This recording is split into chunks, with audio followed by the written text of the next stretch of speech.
전에 먼저 대림절이라는 절기에 대해서 좀 간략하게 말씀을 드리려고 합니다.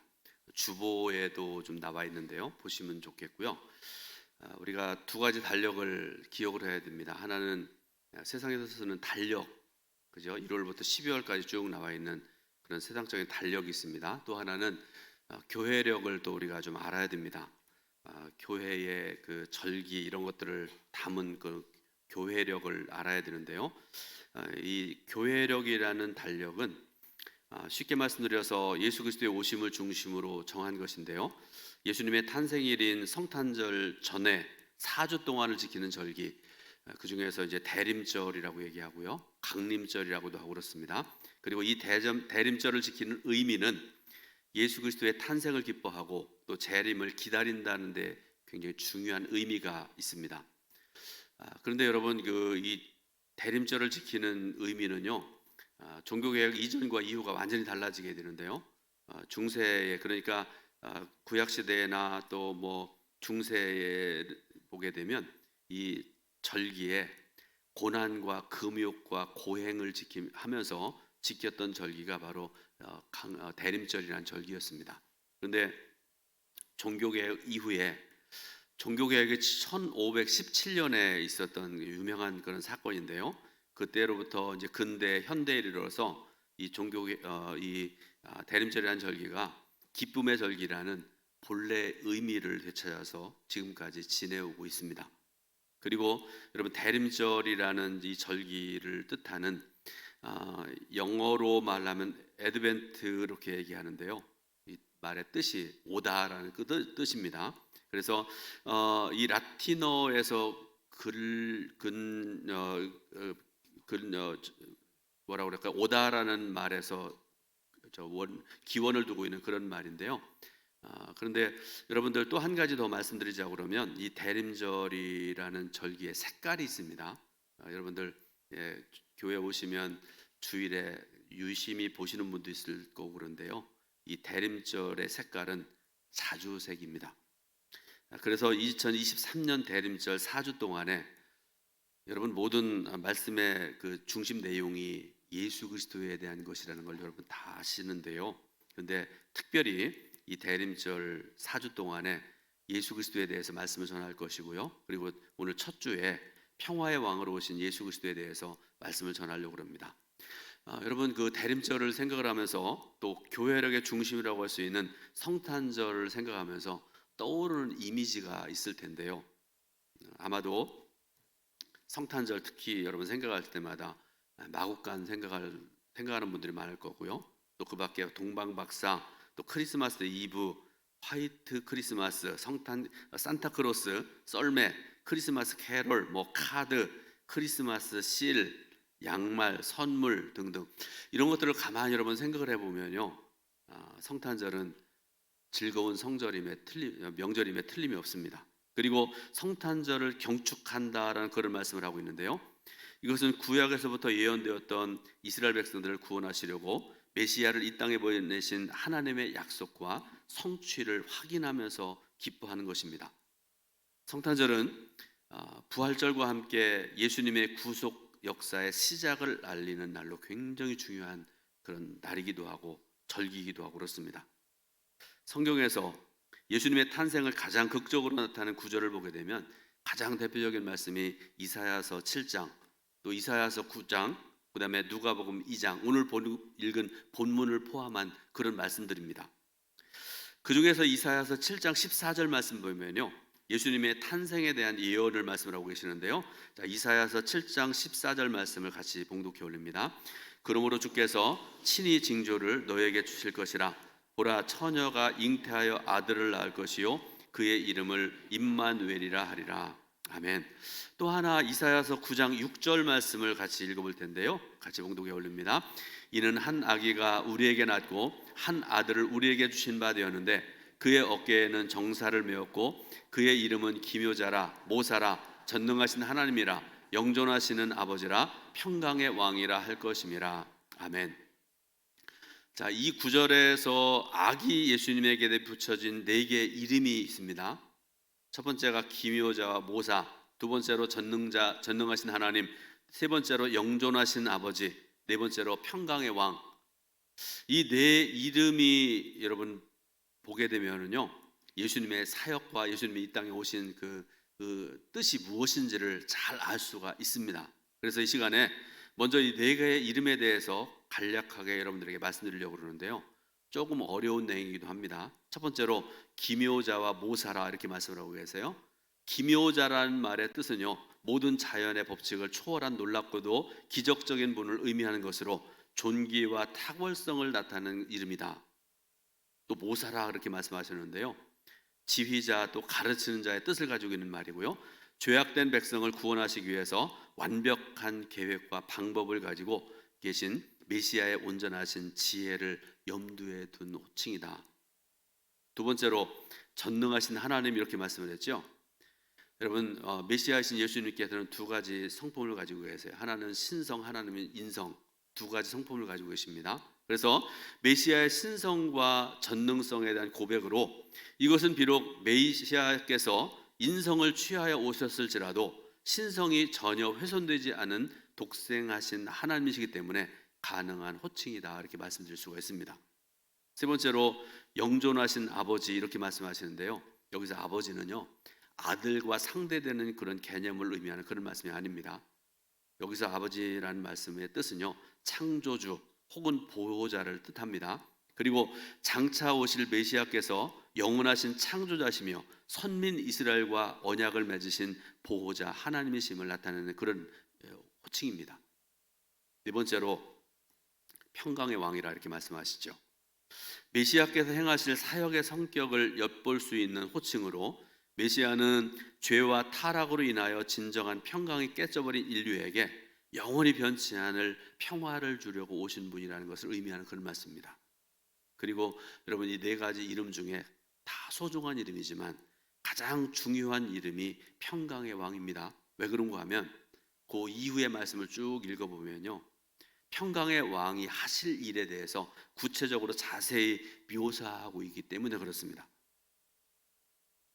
평강은 메시아의 가장 중요한 사역으로, 히브리 말로 여러분 잘 아시는 말씀으로 샬롬이라는 말 들어보셨잖아요. 평강이라는 말이 샬롬이라는 말의 뜻입니다. 예수님은 샬롬의 왕으로 오셔서 이 세상을 통치하실 것이다 이렇게 말씀을 하십니다. 샬롬은 전쟁이나 세상의 어떤 위협으로부터 흐트러지지 않는 공의와 정의의 상태를 의미하는 그런 말이기도 합니다. 그리고 평강의 왕이 공의와 정의로 다스리는 세상은 메시아 선지자가 예언한 나라이기도 하고 그렇습니다. 그래서 여러분, 이 시간에 예레미야서 23장 5절부터 6절 말씀을 읽어볼 텐데요, 같이 봉독해 올립니다. 여호와의 말씀이니라. 보라, 때가 이르리니 내가 다윗에게 한 의로운 가지를 일으킬 것이라. 그가 왕이 되어 지혜롭게 다스리며 세상에서 정의와 공의를 행할 것이며, 그의 날에 유다는 구원을 받겠고 이스라엘은 평안히 살 것이며, 그의 이름은 여호와 우리의 공의라 일컬음을 받으리라. 아멘. 지금부터 2000여 년 전에 어느 날 밤에 양떼를 지키고 있는 목자들 사이에 천군 천사가 나타나서 한 노래의 메시지가 평화의 왕이 오신다는 것이었습니다. 오늘 우리가 함께 읽은 본문 중에서 14절 말씀을 제가 다시 한번 읽어드리겠습니다.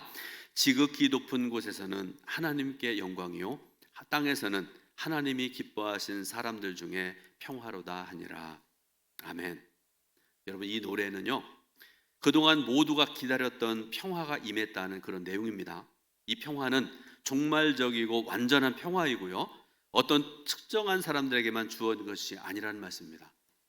권력 있는 사람들, 당시 바리새인들에게만 준 그런 말씀이 아니라는 말씀입니다. 온 백성에게 주신 그런 노래인데, 가난한 자, 약자, 죄인, 이방인들에게도 주어지는 평화입니다.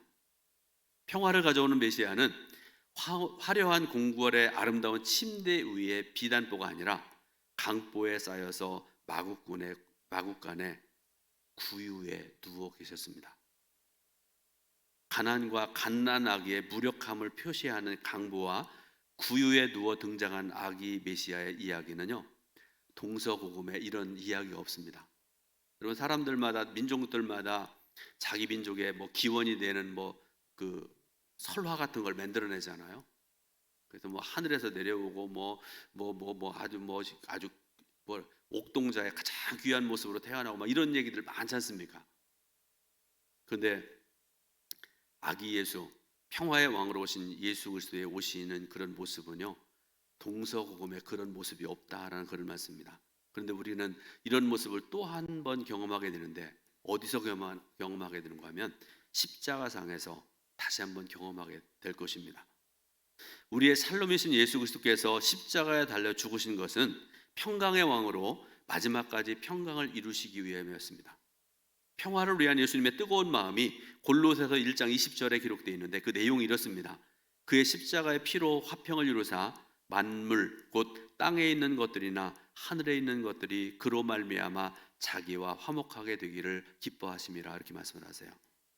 그러므로 평화를 향한 주님의 마음은 성탄을 앞둔 이 대림절 시기에 가장 중요하고도 귀한 주제입니다. 평화의 왕이신 예수께서 가져오시는 평화, 즉 샬롬은 일반적인 평화보다 더 깊은 의미를 가지고 있는 그런 말입니다. 샬롬이란 말은요, 단순히 전쟁이 없고 나라와 가정이 화목하고 평안하고 개인의 마음이 평안한 상태만을 의미하는 그런 말은 아닙니다. 샬롬의 가장 중요한 의미는요, 구원입니다.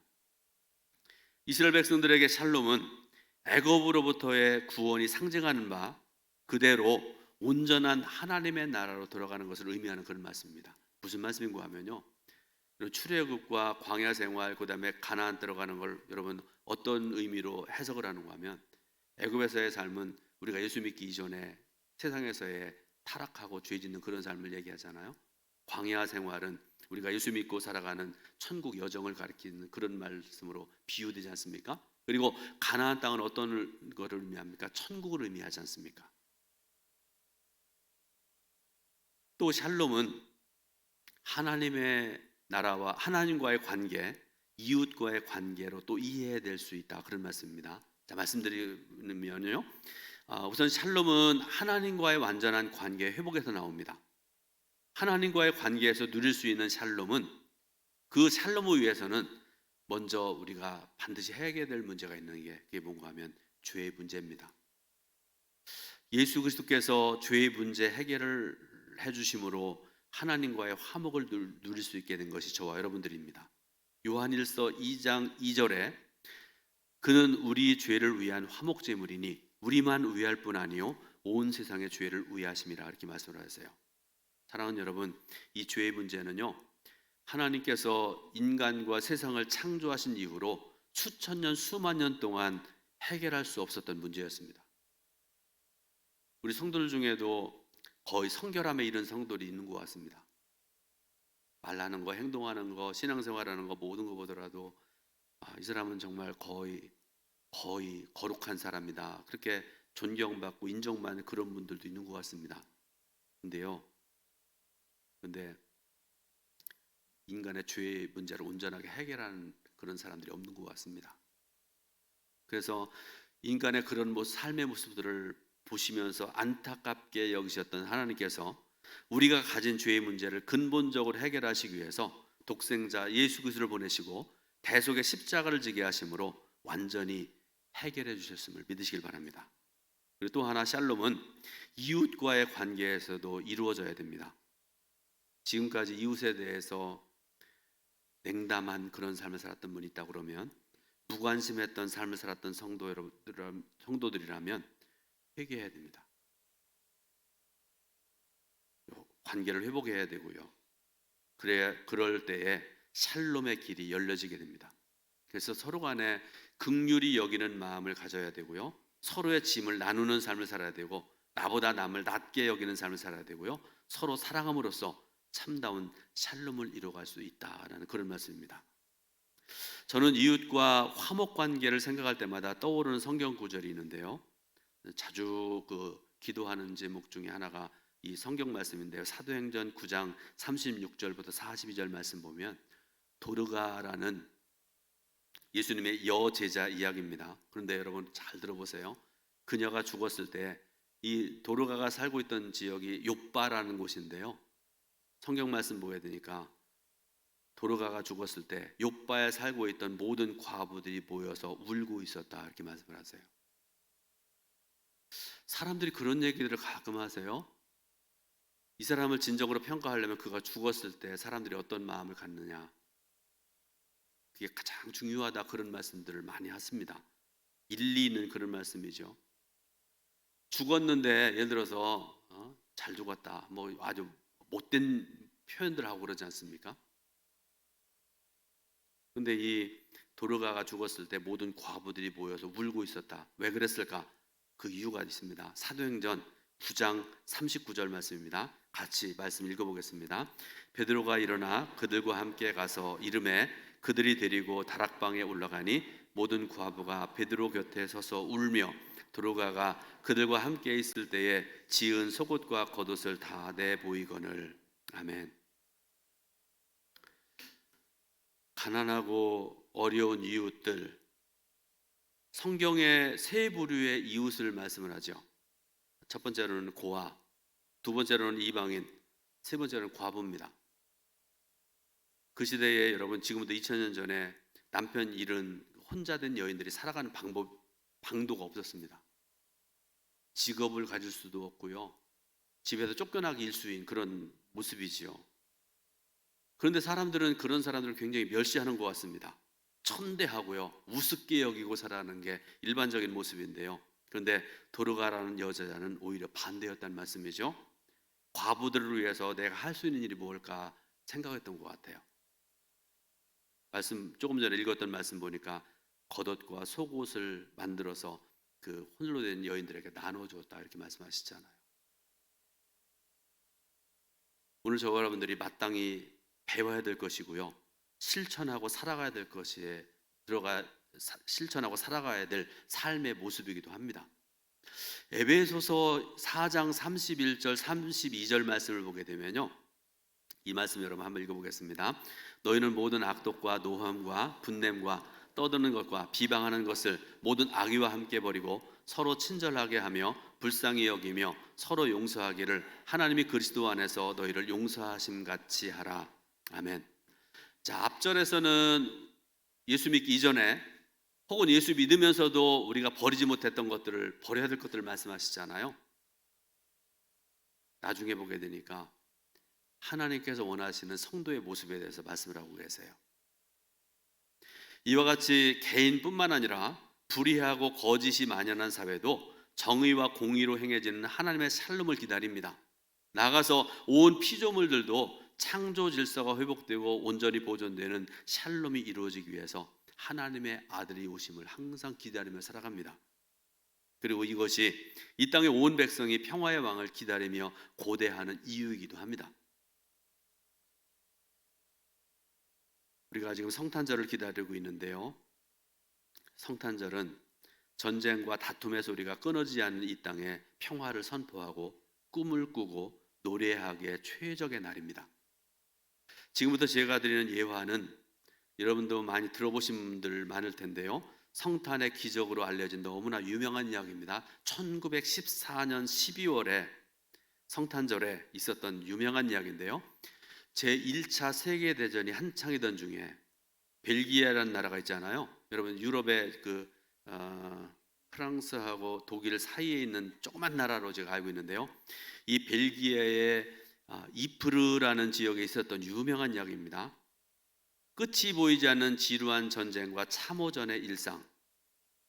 여러분 전쟁을 하면 총을 쏘고 포를 쏘고 진격하고 후퇴도 하고 막 이러면서 하는 게 전쟁이잖아요. 죽이고 죽고 하는 그런 전쟁 아닙니까? 그런데 이 전쟁은 어떤 전쟁인가 하면 참호전입니다. 참호가 뭔지 남자분들은 아시잖아요. 군인들이 자기가 몸을 숨길 만한 그 불 같은 거 파고 그 속에 들어가서 오는 적을 향해서 총을 쏘고 죽이고 하는 참호전이 있지 않습니까? 계속 참호전이 이어지는데요, 병사들은 점점 지쳐가고 어느덧 크리스마스가 찾아왔습니다. 자, 참호에서 대체하고 있던 영국군과 독일군 병사들이 각각의 참호에서 크리스마스 캐럴을 불렀는데, 여러분 성탄절이라는 거는 알고 있지 않습니까? 기독교 국가들이고 그런데요.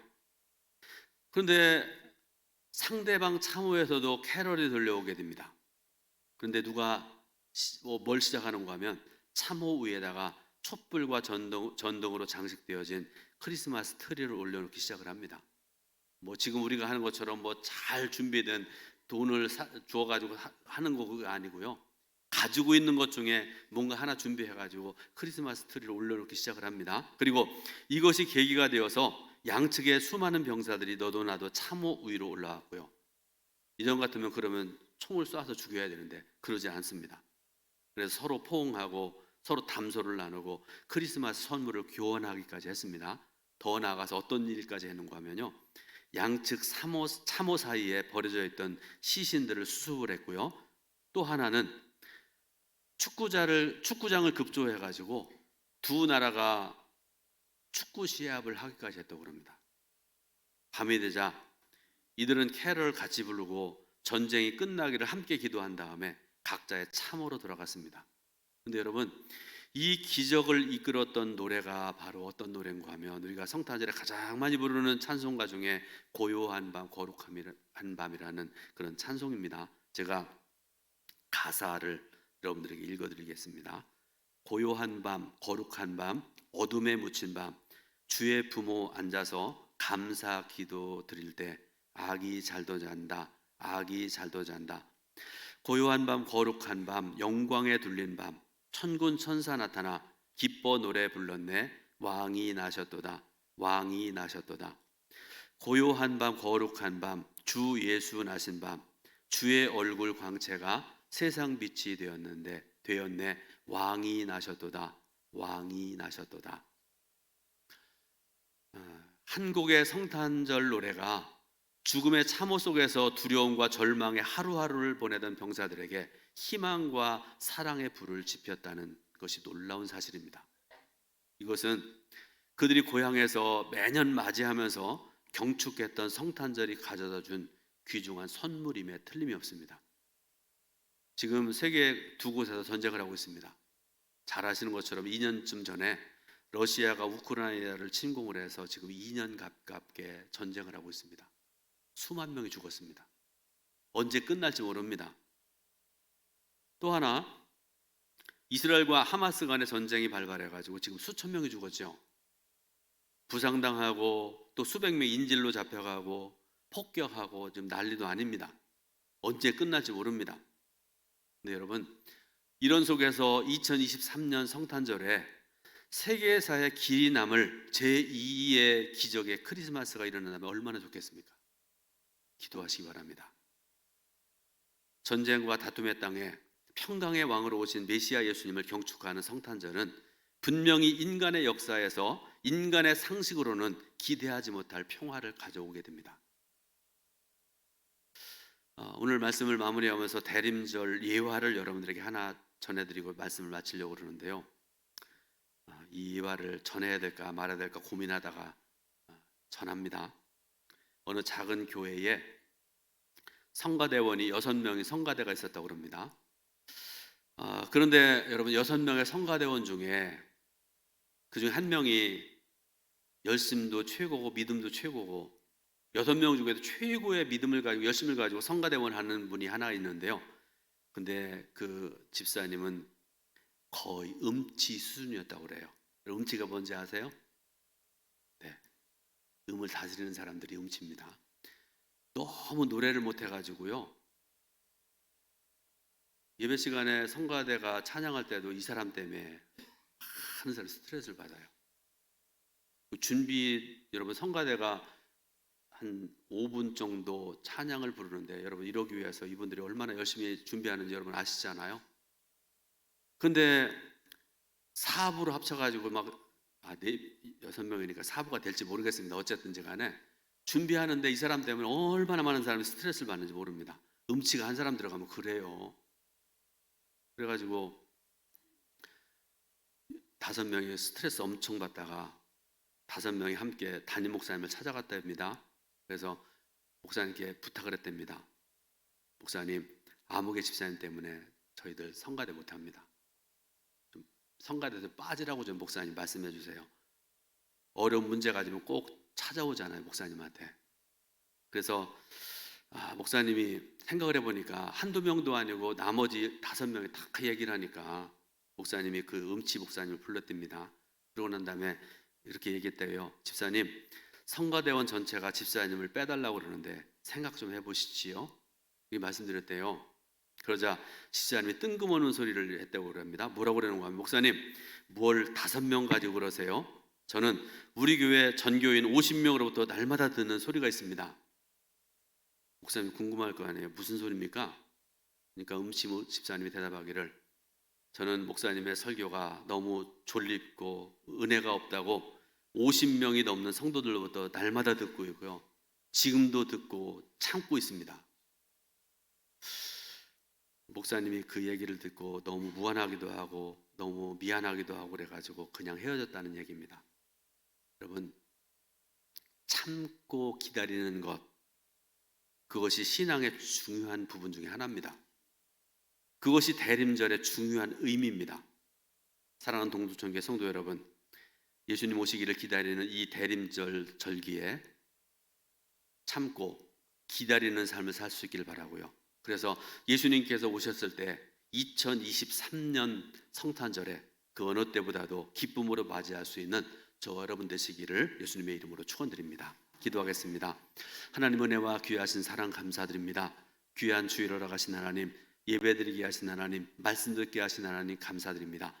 말씀 들으면서 마음 깊은 곳에 말씀이 새겨지게 하시기 원하고, 그래서 들은 바대로 행하며 살아가는 우리 사랑하는 모든 성도들 될 수 있도록 인도하여 주옵소서. 예수 그리스도의 이름으로 기도드립니다. 아멘.